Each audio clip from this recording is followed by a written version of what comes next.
Good morning, Peters Township. Today, on The Edge, we will be discussing the topic of school safety, and mainly school safety in our high school. Over the past 20 years, school districts have changed procedures in case they were to be faced with a crisis. Peters Township School District is one of 3,700 school districts and universities nationwide that has adapted the isALICE training program to help students in a time of crisis. Today, I am joined with Mr. Lesnett, Assistant Principal at the Peters Township High School and Chair of the Safety Committee. Thank you for coming today, Mr. Lesnett. Hey, it's a pleasure to be here. So my first question is, what does isALICE stand for? Well, isALICE is an acronym, and though it is an acronym placed in that order to make the name isALICE, they are not sequential steps. What they are steps of options that anyone has in response whenever they're faced with a life and death situation, really. So isALICE is alert, lockdown, inform, counter, and evacuate. Like I said, those are not linear. They just line them up that way to have isALICE as a nice name. But those are options that anyone has to survive, really. So does that answer your question? Yeah. How do you think having an acronym that the students know in their head helps them in case we were to be faced with this situation? So isALICE is it's a national program. There are other programs that basically capture the same spirit of isALICE. And the main spirit of isALICE is run, hide, or fight. You know, those are really what your options are. The thing that isALICE kind of adds is that be mindful that if you are the first person to encounter information that might help others be safe, that you should inform people. And then you should update as far as your whereabouts or any other pertinent information that you may possess. So in regards to keeping people safe, the bottom line is run, hide, or fight. How do we practice this in our school districts, or specifically in the high school? So we practice this a lot more with teachers than we do students in terms of like the actual physical practice of fighting or countering in the isALICE program. We practice with students. We've done evacuation drills. We've practiced the E, and we practice lockdown and barricade. Those are the most frequent ones that we do with students. With the teachers, we go to the extent of practicing the counter, and then in regards to the students with counter, we talk through scenarios and do question and answer each time we do one of the drills. The reason why we haven't done a full-fledged active shooter drill involving our whole student body is because of the safety risk that can pose when you have almost 2,000 people in play. We did in October, at the end of October, participate with Peters Township Police Department as well as surrounding district police departments, our fire department, and local paramedics, and probably about 30 students and teachers. We did do an active shooter drill when school was not in session. Okay. And that would entail like live guns, people going in with stretchers and pretending to be injured, and like full live action, which so much of that is planned out to a T by law enforcement because there is such a high risk of people being injured during the practice drill. Yeah. So that's something that we've done on a couple occasions, but hasn't involved the entire student body purely because of some of the safety risks that even doing a drill like that can present. How, like for that drill, if obviously there were some students involved in it, do you think it was more beneficial for the students, the teachers, or like law enforcement, like as they're coming into this situation? So the live action scenario drill that we did in October, and that we are currently in the plans of doing another one to build off of that, was mutually beneficial to really all parties. Okay. The teachers that participated talked about how much they learned. The paramedics talked about the procedures that they learned on getting to someone who's injured fast and identifying them and making diagnoses on the fly of like what is the injury that people have and how to treat them. The police benefited on, where were their blind spots, where did they miss things. Anytime you do a drill like that, you're looking for where did you make mistakes. You're looking for mistakes because that's what you learn from the most. Yeah. So yeah, I would say it was very beneficial for everyone. The district folk, we really talked about what we would do with reunification in the aftermath of an incident, how we would make that safe, how we would make that secure, how we would communicate all that to the parents in the community, so that people were getting reunited with their kids in an orderly fashion. Yeah. Are you aware of, like, do any other school districts surrounding ours, like, do a real life situation like we just did? So most districts practice lockdown like we do. Most districts talk about ALICE or some variation of ALICE in terms of the run, hide, fight, and we do that. Something that I think we're a little further on is we have done multiple live action practices with our faculty. We're a little further on than a lot of districts in that way. And then our relationship that we have with our police department is a very unique one.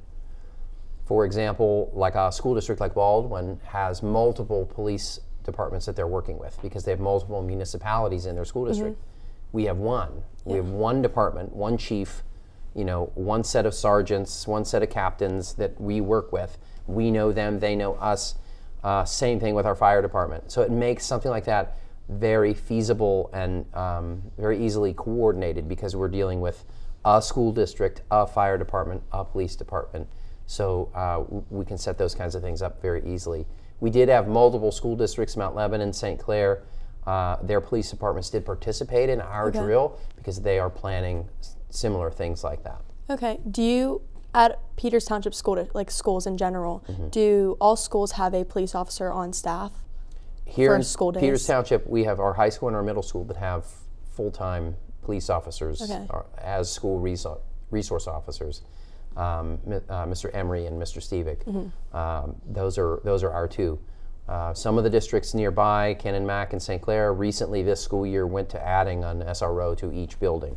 I know that's something that each township considers and each school district is in talks about right now. Do you feel as if it's beneficial that we have Officer Stevick in our building? Yes. Yeah. I mean, we love Officer Stevick. He's a great guy, but also he's very on it when it comes to our safety considerations. He is definitely someone that we would want to have on our side if there were ever to be a threatening incident. Having him here, having him be visible, having him be known by our students. People talk to him about things. Kids open up about some dangerous situations they're involved in, and he's able to help people through those.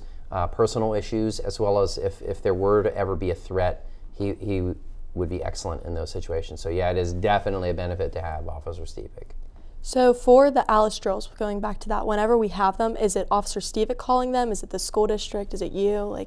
So all of the above are possible. I would say that most of our internal drills that I've coordinated those with our safety team, our other principals, and Officer Stevick. Our central office administrators have the most recent lockdown barricade drill we did was initiated without our knowledge. They wanted to surprise us to see how we would respond. So that was initiated by central office. Okay. How do the drills, obviously parents wouldn't know exactly how the drills go in our school, but how would you describe to the parents what our drills are like in our school? So we do describe to the parents what they are like. We put on trainings periodically that parents may attend. Mrs. Belcher, our communications coordinator, she works with Officer Stevick to conduct parent trainings.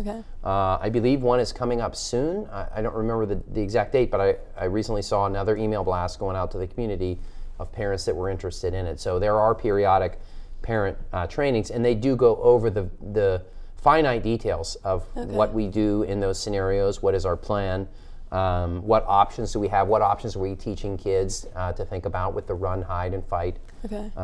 So yeah, that is gone over with the parents.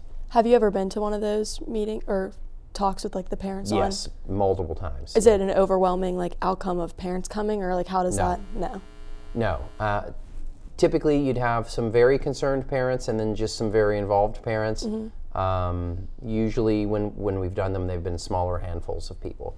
Okay. Yeah. How do our drills at the high school differ than drills that maybe an elementary school would go through? Because obviously you don't want to scare the kids. High school students and middle school students know a little bit more of what's going on. It's a good question. So, I'm an ALICE certified trainer. So this goes back to like what ALICE trains us to use at different age levels. Mm-hmm. So the difference between what elementary school students would receive versus what you folks would receive is we talk to you openly about counter. Yeah. You know, each time we've done a lockdown, we always have a quick debrief. What would you do if someone got into the room? Mm-hmm. What would you use nearby that you could throw or use to protect yourself? Where would you go if you had to evacuate? Like we go over those set of questions with our students. You wouldn't really do that as much the younger you get. Okay. In those situations, you would have the teachers are significantly more responsible for every kid's safety.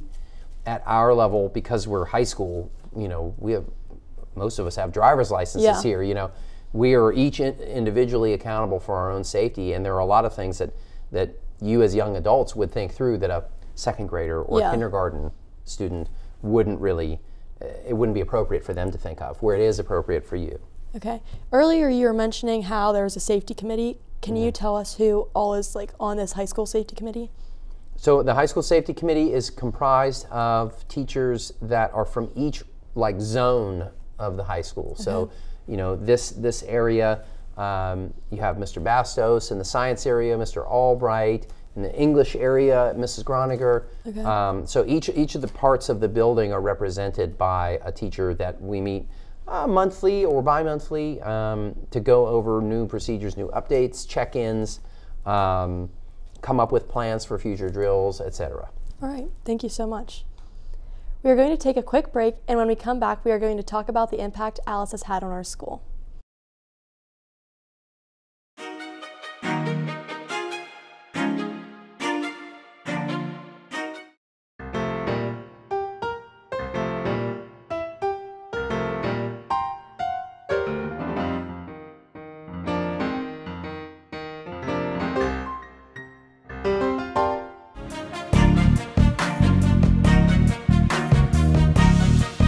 Welcome back to The Edge. So, Mr. Lesnett, how has Virginia Tech inspired, or not inspired, but like helped us get to ALICE, like get to the ALICE program? Part of the formalized training that ALICE as a program does incorporates a lot of knowledge about the Virginia Tech shooting, the incident itself, and it cites it as a specific example because in the hall where the shooting occurred, there were like 6 classrooms that the shooter went back and forth and did most of the killing in. And of those 6 classrooms, they had different responses. So one classroom, they just sat down and the door was open and he was able to come in and go multiple times and killed most of the people in that room. Another classroom locked their door and then jumped out the window. And that was a second-story window. So there were people that broke legs and ankles, but they lived. That's still better. And the survival rate in that room was significantly higher. In fact, the only person that was killed in that room was the person assisting the others in getting out the window, which is unfortunate. But you had a significantly smaller casualty rate. Then in another room, they used belts and such to tie off the doors, which is similar to how we train you guys with barricading. And they had almost no casualties, just injuries in that room. So the survival rate goes way up. So the bottom line is, if you barricade and lock down, and if you look to get away from the threat, your survival rate increases dramatically. Yeah.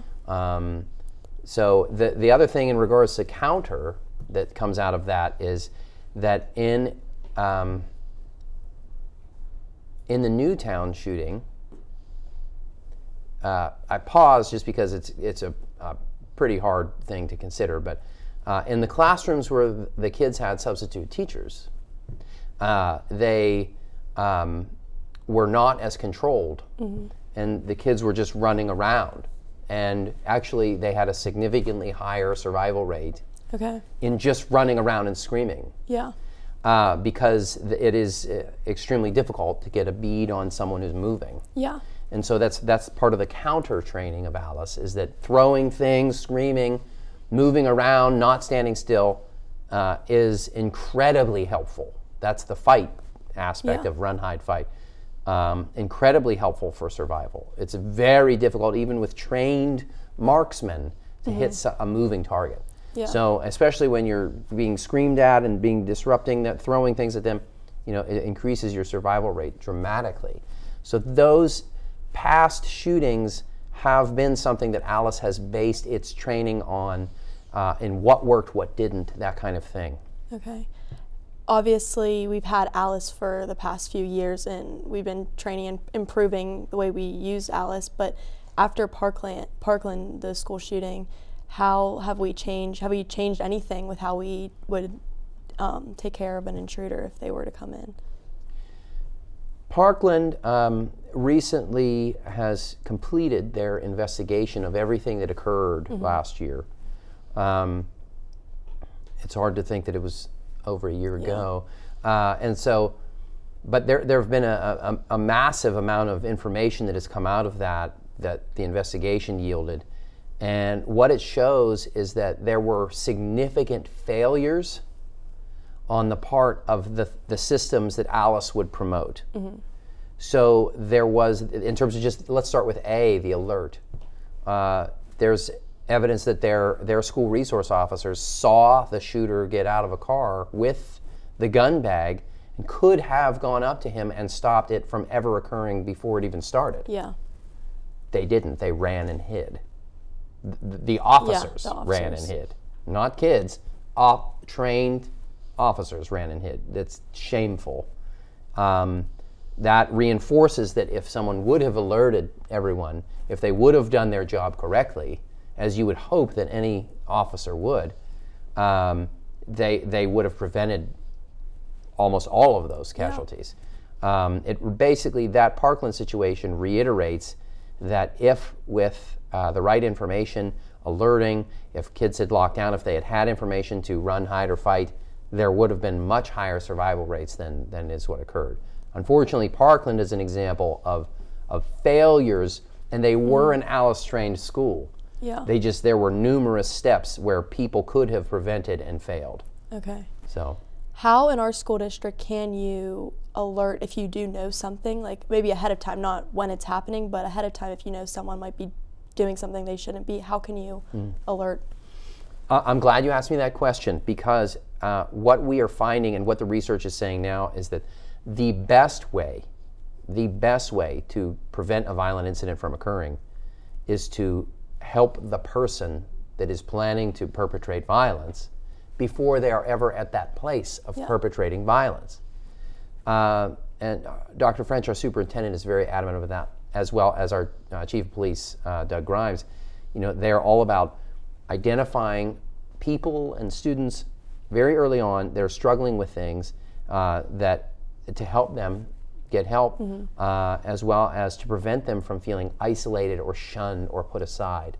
In almost every case of any violent incident that has occurred at a school, you have a kid who was shunned and put aside, who had had so many problems that could have been addressed in better ways, that kind of thing. And so I would say that we are we've put a lot of our resources behind identifying students that have needs, and providing them with assistance. And that's not to say that someone who's struggling with a dark time is going to become a school shooter. That's not what I'm saying. To make that jump is a big one. That's not a common occurrence.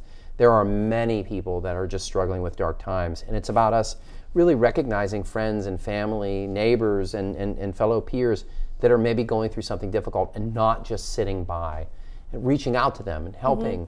We have now our numerous teams here at the school, our ambassador crew, our trust crew. We have kids that are trained in just being able to reach out and help somebody. We have counselors that are very highly educated in how to assist someone going through a difficult situation. We have all kinds of resources, our student assistance program, that are now very highly trained people that can assist and connect people with mental health services and get people the help they need. That is something that I'm very proud of, that we do, I think, very well here at Peters Township. Also, we've recently signed on with Safe to Say. Safe to Say, you'll see the pictures and the posters around the building. That's a statewide initiative of if you do see a friend or a peer that is in need, that is threatening self-harm or threatening violence or things like that, it's a very fast, efficient way to make that report in a way that you know someone will be responding. So the state has set up these people that will pick up the call and they will connect it to the right law enforcement. They'll notify the principals and they jump on it. They are very fast to respond. So the best thing that anyone can do to empower themselves, to keep themselves safe, is really be on just the lookout to help people that are in need, to be kind to one another. You know, these are some of the most effective tools. By the time we're getting to the point where someone is considering violence, there have been a series of unfortunate events that have brought them to that point. Yeah. If we are more kind towards one another, if we are more observant towards one another that need help, we can get that help long before anyone even considers violence or considers self-harm. So I don't know if that answers your question. No, it does. How is safe to say something an anonymous reporting system, or because I know that's some kids' concern is that their name will be tagged to that and they don't want that. So it is anonymous to a point. Okay. Because if there is, so one, if someone is making a false report to try to create chaos, they will go back and they will find who made that report. Okay. And they can prosecute people that make false reports. On the other side, it is a bit of a two-way dialogue in terms of the person that responds to the call. So you're talking about someone like a 911 dispatcher, like that's on the other end of this report system. And when they get a report, if there aren't details provided, they may reply and say, can you provide some more details? Like what is this person's address? What is their name? You know, so that we can go and take action. But as far as beyond that, anonymity is something that they really try their best to protect. They don't necessarily tell the person that the report was made about. It's just that they would want to be able to be in touch if there were details that they needed to handle the situation. Yeah. So what we have seen is typically people will either email or call, and there will be a couple back and forth dialogues with just further information. But then, you know, after that, the anonymity is protected as much as is possible. So if a student was to make a report, they would not be talking to someone from Peters Township. They would be talking to... They would be talking to someone at the state level. Okay. Yeah. So that it goes to the state level, one place. So anywhere in the state of Pennsylvania gets reported to one place. Then they triage it and decide how serious of a report is this. Do we need to notify local law enforcement? Do we need to notify the principal? Do we need to just send them an email to update them that a report was made? Do we need to call Children and Youth Protective Services? Yeah. Or do we need to alert everybody? Do we need to send an officer to the person's home right now? Yeah. You know, they make that decision about how immediate is it. And so then they respond in kind. So this is like a 24/7, like 24/7 monitored. Okay, perfect. Yep. So that's a good way to reach out if you were to have any issues. It is. A lot of schools, and there's been a lot of research saying how more guidance counselors to help, because mental health is obviously an issue that sometimes does resolve to these school like crises.